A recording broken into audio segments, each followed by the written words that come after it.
do Senhor que fez os céus e a terra.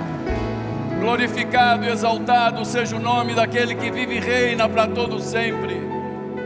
O Senhor é bom, seu amor dura para sempre, e a sua fidelidade é de uma geração a outra geração.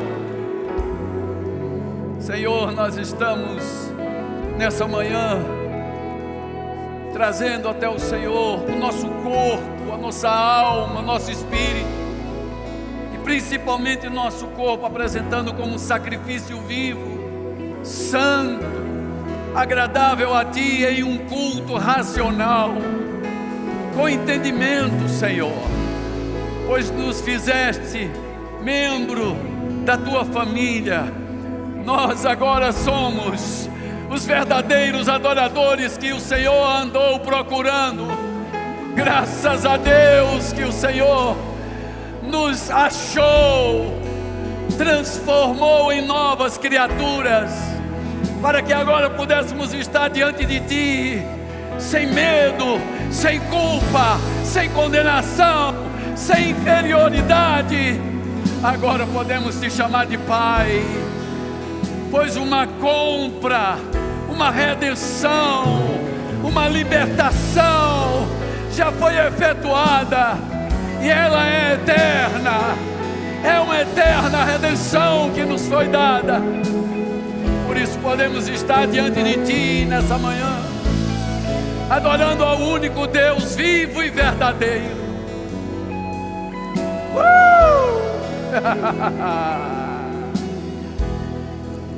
Teu reino é sempre eterno, firmado em misericórdia, justiça e igualdade, bondade e fidelidade.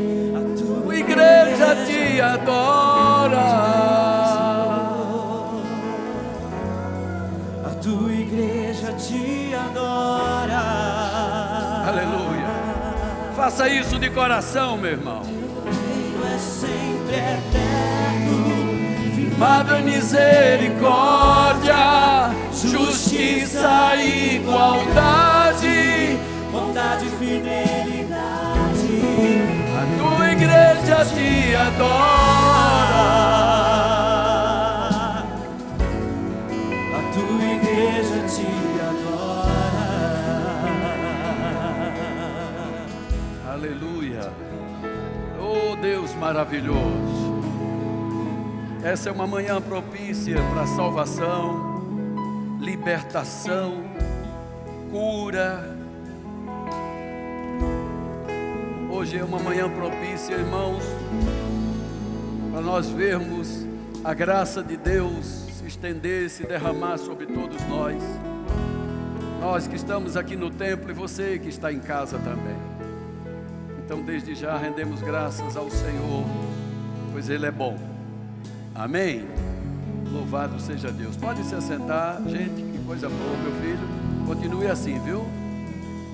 Louvado seja o nome do Senhor.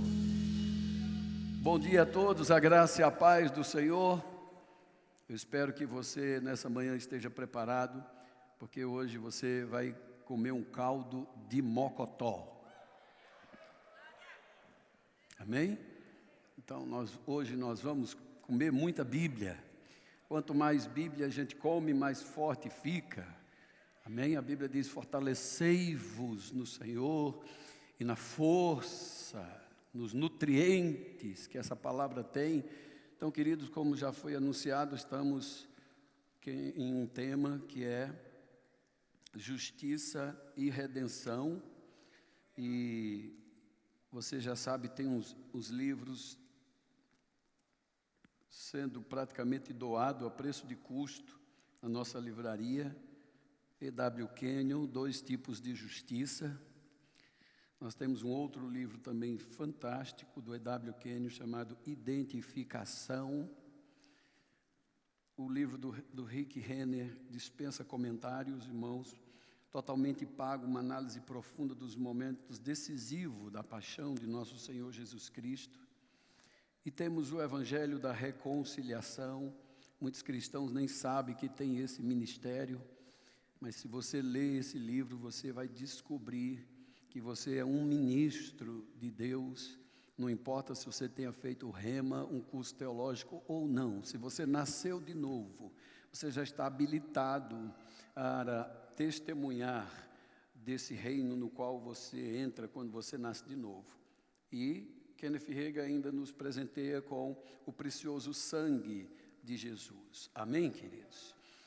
Nessa manhã, eu quero transmitir a todos vocês a mensagem que é de Deus, é a palavra de Deus, e eu já adianto para você que vai fazer o Rema o ano que vem, você vai receber um material como esse aqui. Eu fiz questão de trazer hoje uma apostila maravilhosa, um material didático de excelente qualidade, e sobre essa matéria de justiça de Deus, você terá pelo menos umas 14 horas de aula. E normalmente, irmãos, as pessoas que vêm para a escola, o Rema, elas são transformadas pelo conhecimento. Revelação normalmente vai trazer revolução.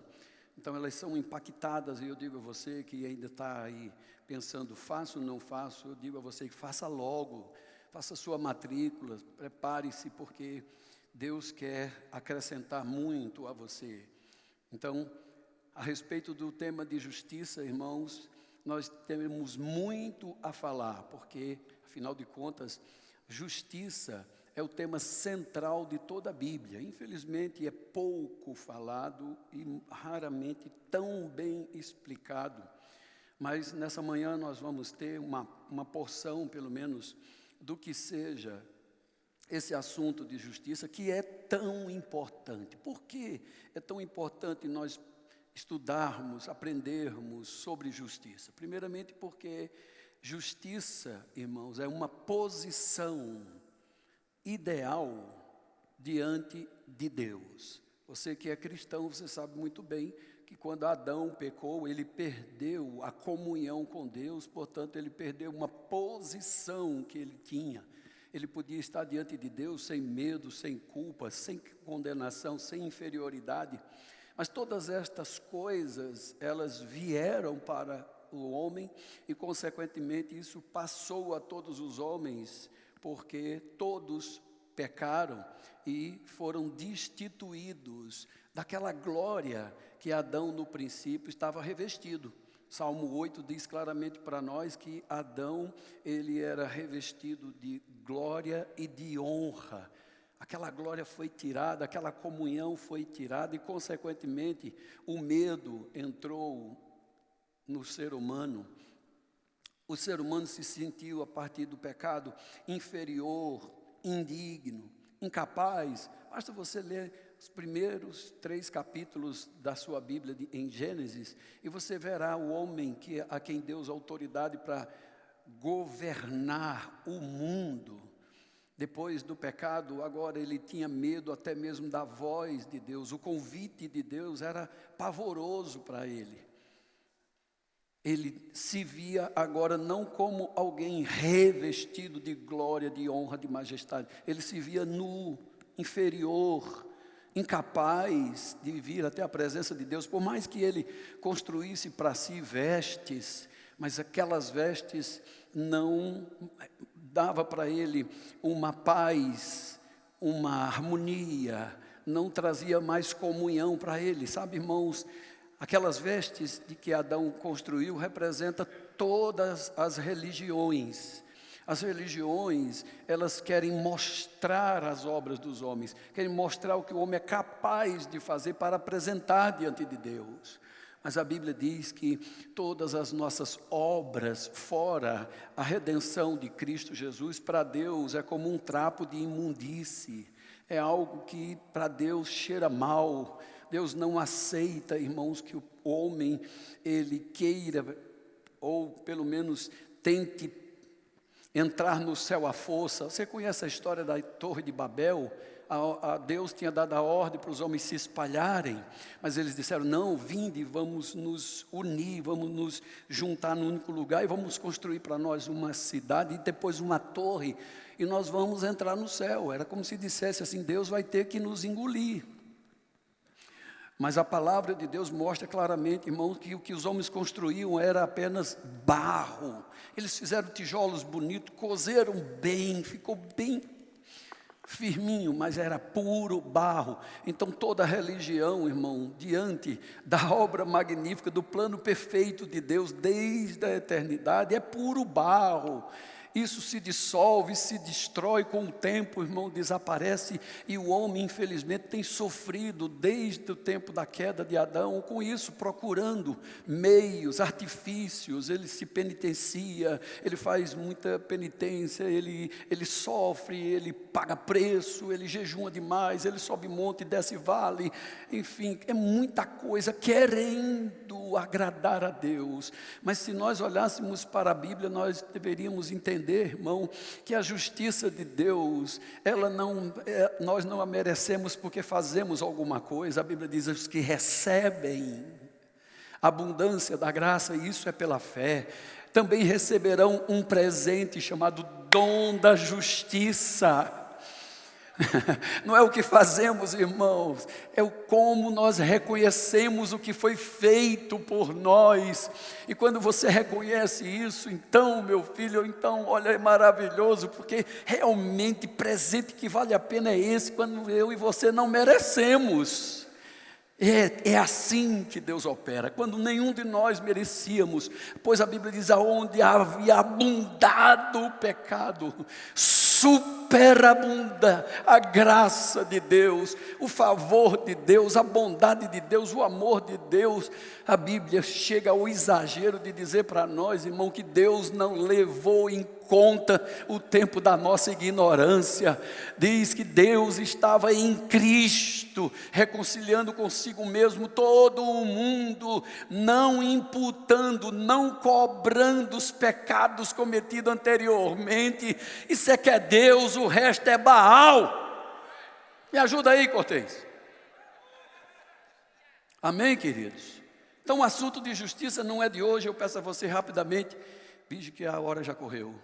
Vai para o livro de Jó. Eu quero levar você dos livros, ou uma das histórias mais antigas do mundo. Eu não sei se você sabe, meu irmão, minha irmã, mas a história de Jó se passa aproximadamente 2000 anos antes que Abraão nascesse. É muito tempo lá para trás. E sabe, a Bíblia vai dizer em Jó 4, versículo de número 12, é o contexto aqui. Jó 4,12 diz assim: uma palavra se me disse em segredos, e os meus ouvidos perceberam um sussurro dela.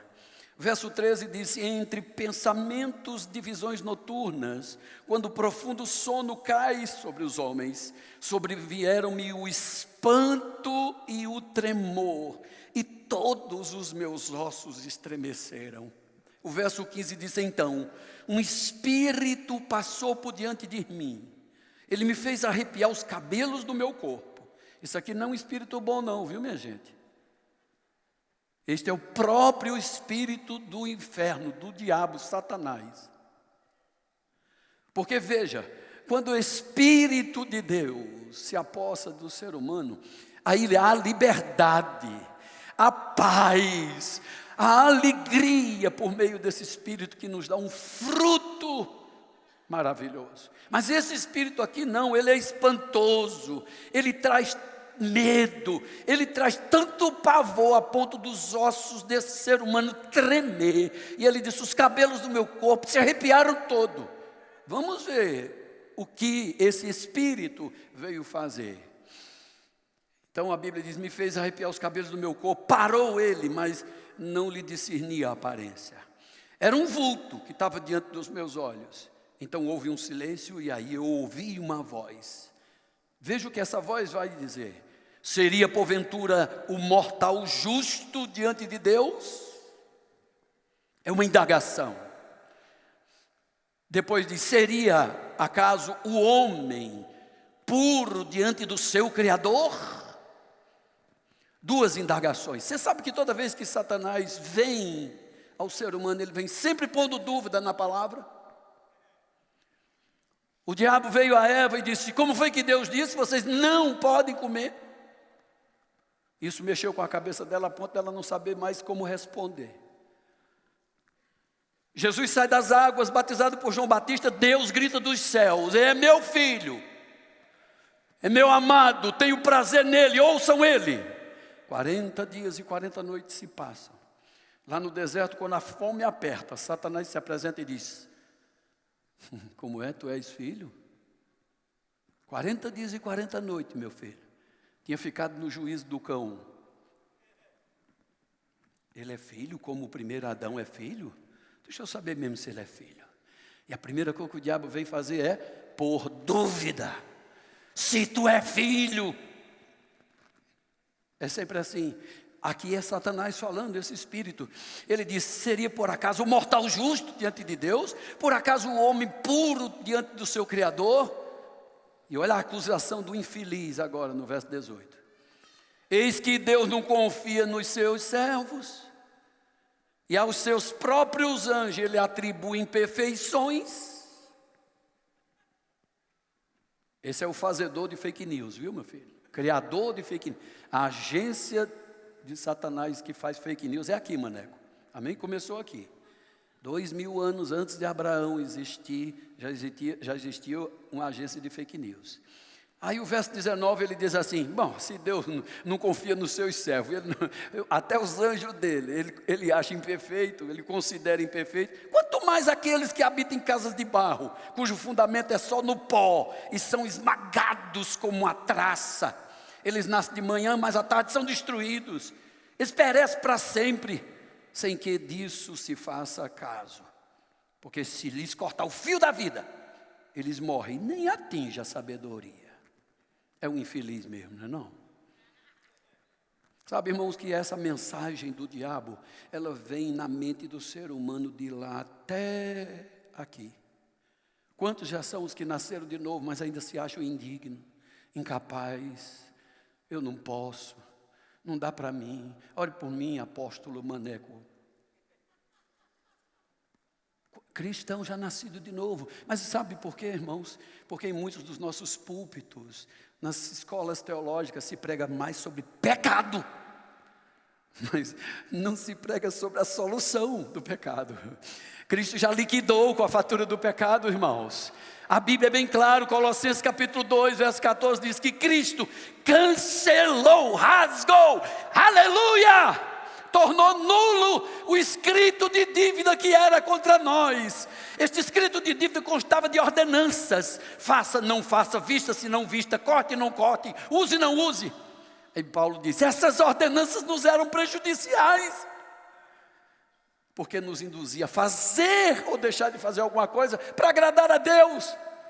E a gente esquece, irmão, que não é o que a gente faz, é o que Ele já fez, que vai nos levar para a eternidade. É o que Ele já fez, irmão, que nos coloca de novo nessa posição de justo, justificado. Isso, meu filho, me ajuda aí. No final eu dou uma garrafa de água mineral, pelo menos. Olha, achou engraçado, meu filho. Jó 9. Capítulo 9 de Jó, rapidinho, só para tu ter ideia. Eu não vou ler tudo que tem no livro de Jó. Quantas vezes esse espírito maldito, maligno, vem atormentar os seres humanos. Jó 9, verso 2, ele diz assim: na verdade eu sei que é assim mesmo, porque como pode o homem ser justo para com Deus? Se quiser contender com ele, nenhuma de 1000 coisas lhe poderá responder. É de muito tempo, irmão, que os homens têm procurado se achegar a Deus. Jó 25. Rápidos, por favor, querido. Jó 25. Aqui um moço chamado Bildade, a Bíblia diz que ele nega que o homem possa se justificar diante de Deus. Então respondeu Bildade o suíta e disse: a Deus pertence o domínio e o poder. Ele faz reinar a paz nas alturas celestes. Acaso tem número os seus exércitos? E sobre quem não se levanta a sua luz? O verso 4 diz: como, pois, seria justo o homem perante Deus? E como seria puro aquele que nasce de mulher? Eis que até a lua não tem brilho, as estrelas nem são puras aos olhos de Deus. Verso 6 diz: quanto mais você, homem, que é apenas um gusano. Alguém sabe o que é um gusano? É uma larva, um molusco. Molusco. Quanto menos o homem que é um gusano molusco, diz a Bíblia. E o filho do homem que é um verme. A minha Bíblia, da King James, chama tapuru. Alguém já conhece essa expressão? Tapuru? Amém, irmãos? Quanto mais o homem que é gusano ou verme. É assim, irmão, que está a cabeça dos seres humanos desde o tempo do pecado de Adão. O ser humano se sente incapaz, inferior, ele se sente indigno, irmão, de estar diante de Deus, mesmo tendo religião, mesmo tendo nascido de novo, pertence a Cristo, ao reino de Deus, mas por não ter sido ensinado, irmão, que a justiça é quem nos transforma no que ele chama de nova criatura.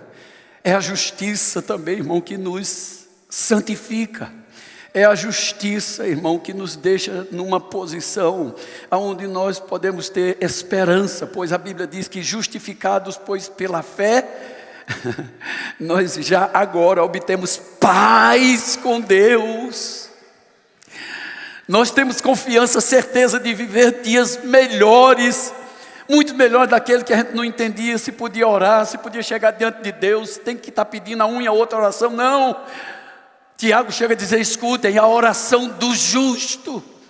Você e eu temos que entender que essa justiça, ela já veio, ela já se operou, ela já foi feita, quando Cristo bradou naquela cruz e disse, está consumado.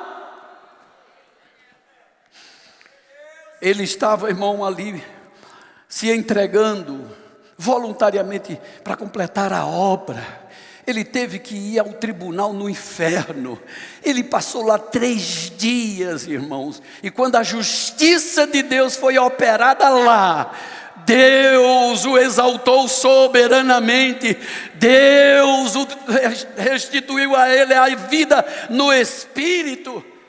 Pois a Bíblia diz que ele é o primogênito dentre os mortos. Ele foi justificado em espírito. Ele foi vivificado no espírito. Para poder ir à presença de Deus, levando o seu sangue precioso. E a Bíblia diz, ele fez isso por mim e por você. Ele não tinha pecado. Mas ele se deixou ser pecado. Feito pecado. E por causa disso, irmão, ele liquidou o problema do ser humano, que é o pecado. Não são os pecados, mas o pecado. A Bíblia diz claramente, irmão, por boca de Jesus, olha, Deus amou o mundo de tal maneira que deu o seu único filho para que todo aquele que nele crê não pereça, mas tenha vida eterna. Essa expressão perecer também é perecer eternamente. É o oposto da vida eterna. Aí Jesus diz, sabe, a condenação é essa, é que a luz veio ao mundo, mas os homens amaram mais as trevas do que a luz. Ou seja, a salvação ela é oferecida, ela é gratuita, mas ela custou. Ela custou o que a Bíblia chama de precioso sangue. Não há nenhum outro sangue na face da terra, no universo, comparado ao precioso sangue. Foi o quanto eu e você valemos. Você que está aqui hoje pela manhã e nunca fez de Jesus Senhor da sua vida, veja que eu não estou falando de religião. Eu estou falando de uma salvação que vai levar você para a eternidade, cancelando teus pecados, tuas dívidas, tornando você justo, digno, capaz de viver aqui na terra de cabeça erguida, como se você nunca tivesse pecado antes.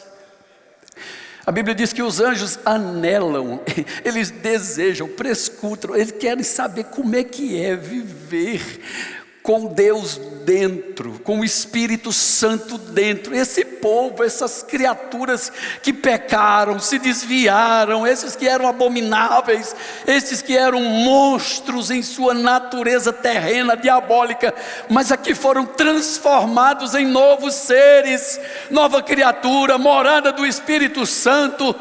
Ei, Jesus disse assim: não se pode pôr um vinho novo, falando do Espírito Santo que viria para habitar dentro de um ser humano. Não pode se pôr vinho novo dentro de odres, de vasilhames velhos.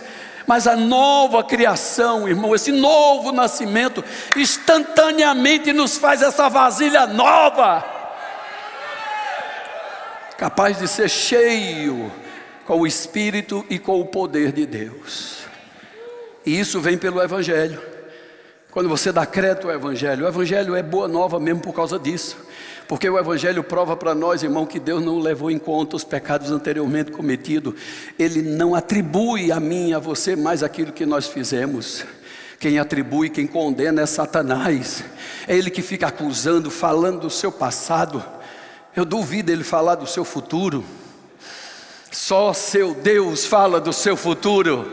Ele chama de abençoado, chama de bendito, bem-aventurado. Ele diz: tudo que você fizer, tentar fazer, vai dar certo. O diabo é do contra, não vai dar, não pode, você não chega. Olha, ele é do contra mesmo, meu filho. Tome partido hoje pelos céus, aceite a salvação de Cristo. Venha viver essa bem-aventurança, venha experimentar o que é você pôr a cabeça no travesseiro, mesmo você tendo pecado e muito nessa vida, mas você recebe a salvação, você é justificado instantaneamente. Você pode experimentar o que é pôr a cabeça no travesseiro e dormir, chamando Deus de Painho. É maravilhoso.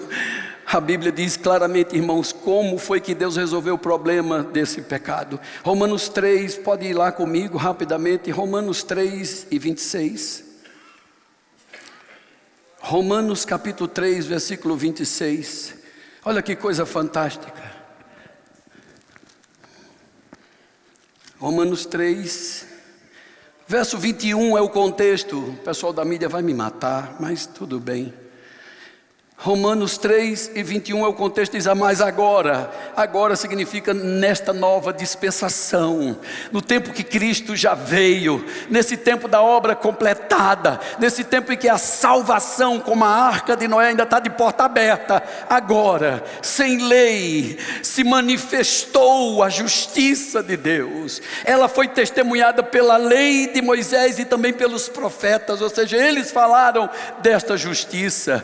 Verso 22, essa justiça é de Deus, ela é mediante a fé em Jesus Cristo, ou na obra dele, ela é para todos.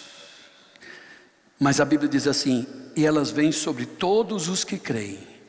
É para todos, irmão, mas ela vai operar poderosamente nos que creem.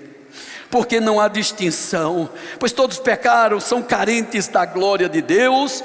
Não para aí, verso 24 diz: mas são justificados gratuitamente, 0800, de grátis, como dizem os americanos, free, aleluia.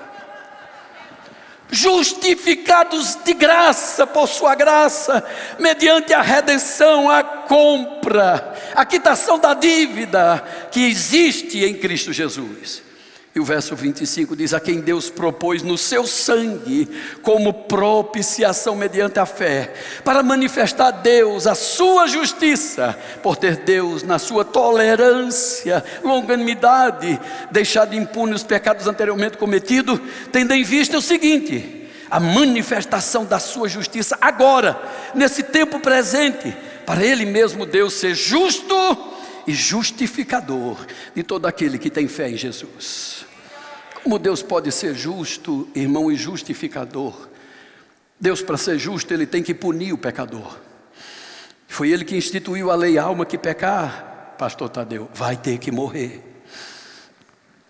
como ele pode agora ser justificador daqueles que estão condenados a morrerem por quebrarem a lei dele, pecar contra ele? Como pode ele ser justificador? O plano perfeito de Deus foi esse. Ele olhou a terra, não viu um justo sequer, não encontrou ninguém na brecha, pastor Alain, para poder se interpor entre os homens como intercessor, não achou nenhum. Foi isso que Deus fez. Ele enviou seu filho em semelhança de ser humano. Esse filho, irmão, ao entrar no mundo, ele disse: eis-me aqui, eu estou escrito no livro da vida, tenho prazer nos teus mandamentos. E mais, ao entrar nesse mundo, a Bíblia diz, ele esvaziou-se, ele tirou, irmão, ele tirou de si todo o poder da divindade. A Bíblia diz, ele não usurpou ser, andar aqui, viver aqui igual a Deus. E o que ele fez? Ele se identificou comigo e com você. Identificou-se, ele olhou para nós e ele agiu como qualquer um de nós. Dizer isso, irmão, em alguns lugares pode ser taxado como herege. Não, Jesus não pode ter sido igual a mim, a você, pecador, indigno, imundo. Por que foi que Jesus exigiu de João Batista: me batize? João disse: Deus me defenda dessa hora. Como é que eu posso batizar um ser tão puro, santo, já que eu só estou batizando pecadores? Meu negócio é batizar gente que tem muito pecado, eles vêm confessando, eles vêm arrependidos, e é esses que eu vim salvar. Como eu posso batizar o Senhor? Jesus disse: deixa, João, eu estou num corpo humano, João.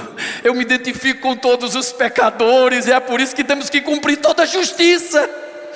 Se você não se arrepende, se você não entende que Ele já fez por você o que você não poderia fazer por você mesmo,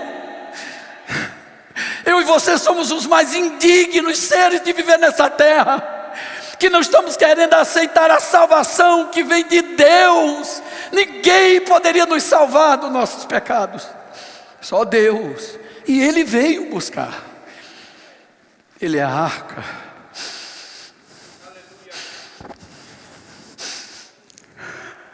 Ele veio nos buscar, irmão. Eu e você só temos que crer, eu e você só temos que nos agarrar nessa tábua de salvação. E ao fazer isso, justiça chega para você. Você é justificado. Como? Primeiro, porque o Filho de Deus se identificou comigo e com você.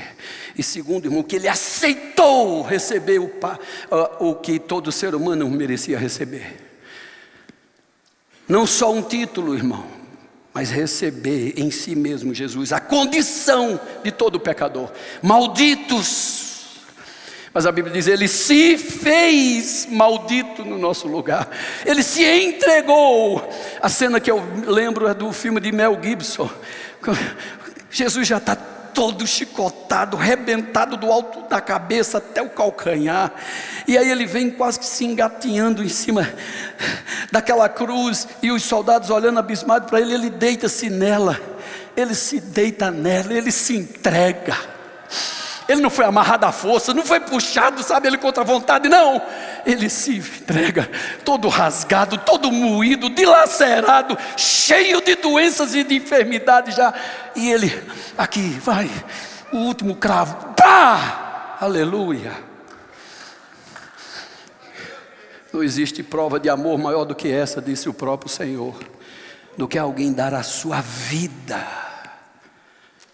pelos seus amigos. Olha como Ele chama nós, pecadores, natureza do diabo. Jesus disse em João 8,44, vocês que não reconhecem que são pecadores, vocês são filhos do diabo.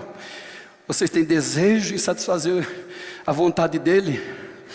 Mas nós temos a religião, nós somos da religião de Abraão. Ou se vocês conhecessem Abraão mesmo, conhecessem as palavras de Abraão, vocês veriam que Abraão me viu e alegrou-se por me ver. Tu não tem nem 50 anos, como é que tu diz que visse Abraão? Abraão te viu. Eles, antes que Abraão existisse, eu sou. Onde foi que Abraão viu a Jesus. Na hora que Abraão vai sacrificar seu filho, em sinal de amor, daquela aliança que tinha feito com Deus, o anjo teve que gritar 2 vezes: Abraão, Abraão! Porque se gritasse uma vez só, ele tinha matado o menino, de tanto que ele era obediente. O anjo disse: agora vejo que tu não me nega nada, não faça mal teu filho. E Abraão consegue erguer os olhos e ver agora um cordeiro. Abraão viu um cordeiro. Abraão viu que um ser inocente seria morto no lugar dos seres humanos. É isso que Deus está dizendo para você nessa manhã. Um ser inocente, santo, puro, vindo da eternidade. Ele já foi entregue por você. E Deus está pedindo a você hoje à noite: aceite essa salvação. Pode ser que você não tenha outra oportunidade. Eu não sou pregador de má notícia não, irmão, mas eu sou pregador da realidade. Se você está aqui hoje e você nunca confessou Jesus como seu Salvador, viu que eu não falei de religião até agora? Você precisa hoje se levantar onde você está e vir aqui rapidamente, enfrentando seus medos, enfrentando aquelas dúvidas, enfrentando até a vergonha, a humilhação. Não importa o que você tenha passado, o que você tenha vivido, Deus te chama hoje para transformar você em uma nova criatura. Ele vai zerar seu cronômetro e Ele vai andar com você agora, daqui por diante, nessa nova caminhada chamada novidade de vida. Você ainda não sabe o que é viver com Cristo. Você precisa experimentar o que é estar em Cristo. Tem alguém nessa manhã que vai fazer isso? Levante sua mão aí rapidamente. Eu quero ver sua mão levantada, você que vai aceitar a Jesus, entregando sua vida para Ele nessa manhã. Tem alguém aqui? Não estou conseguindo ver. Se tiver alguém do seu lado aí, faz um sinal.